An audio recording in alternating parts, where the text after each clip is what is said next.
This was the line I crossed. I used to think being good meant being dependable, showing up, paying bills, doing what was expected without complaining. If no one was upset with me, I assumed I was doing something right. I wasn't living in chaos. There wasn't constant fighting or screaming. There was just this quiet pressure that never left, like my life had already been decided and I was just moving through it on autopilot.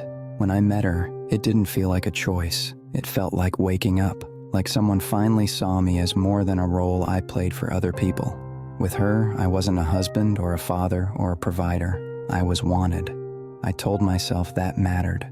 I told myself it wasn't about love at first. Just connection, just feeling alive again, just feeling like I still had options. That was another lie. I didn't just want her, I wanted the life she represented. A life without history, without expectations, without accountability. A clean version of myself that didn't come with explanations. Every time I went home, the contrast got sharper. Two lives pulling in opposite directions. One built on responsibility, one built on desire. And I knew I couldn't have both. People think crimes like this come from anger or hatred. They don't. They come from fear. Fear of consequences. Fear of being exposed. Fear of losing the version of yourself you've decided you deserve. I didn't want a divorce. I didn't want custody schedules or lawyers or courtrooms. I didn't want to be the villain in anyone's story. I wanted everything resolved quietly, cleanly, permanently. The night it happened, there was no argument, no explosion. Just the moment I stopped pretending I was still weighing my options. I killed my wife in our home. After that, my daughters were still alive. I put them in the truck. They sat in the back while I drove to my work site like it was any other day. They talked to me. They asked questions. They trusted me. They asked where their mom was. I answered them. I answered them knowing what I had already done. At some point, one of my daughters realized her sister was gone. She noticed the silence. She asked about it. She asked if the same thing was going to happen to her. I don't remember the exact words. I remember the moment. I remember that I understood her fear. I remember knowing she knew something was wrong, and I remember continuing anyway. That's the part people struggle with, how someone can hear that and still keep going. The truth is, by then, I had already decided. Stopping would have meant facing everything I was trying to escape, so I kept driving.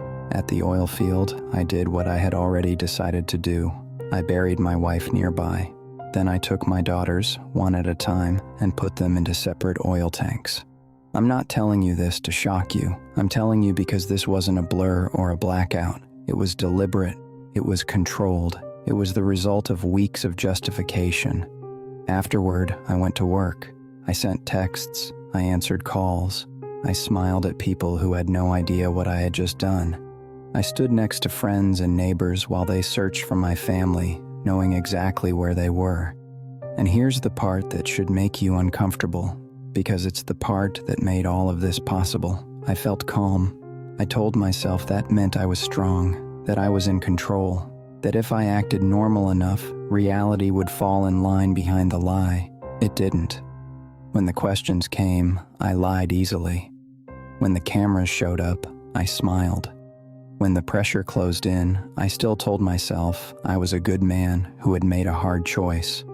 But the truth is simpler than that. This didn't start with murder. It started when I decided my happiness mattered more than anyone else's existence. When I chose fantasy over responsibility.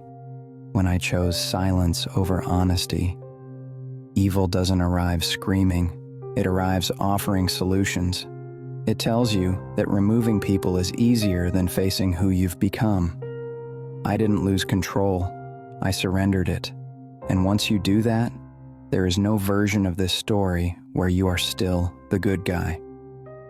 Getting caught didn't feel like panic at first. It felt like pressure finally releasing.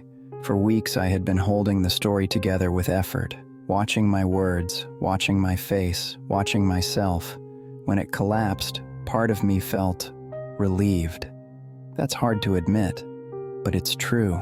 I had spent so much energy pretending I was in control that when the truth surfaced, I didn't have to pretend anymore.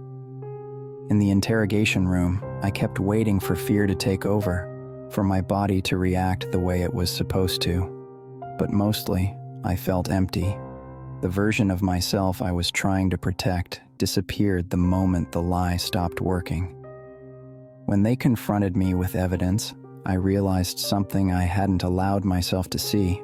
I wasn't clever, I wasn't calculated, I wasn't special, I was exposed. Every explanation I had rehearsed sounded small when spoken out loud. Every justification collapsed when someone else repeated it back to me.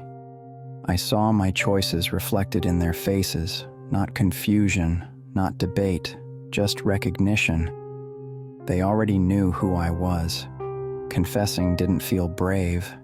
It felt inevitable, like gravity finally doing its job. When the sentence was read, I didn't feel shock. I felt finality. Life without parole isn't dramatic. It's quiet. It's the slow understanding that nothing is coming to fix this. There's no moment where it makes sense. No moment where the weight gets lighter. You don't replay the crime as much as you replay the moments before it. The chances to stop. The exits you ignored. The honesty you avoided. That's what stays with you. Not fear. Not anger. Just the certainty that the worst thing about this isn't what I did.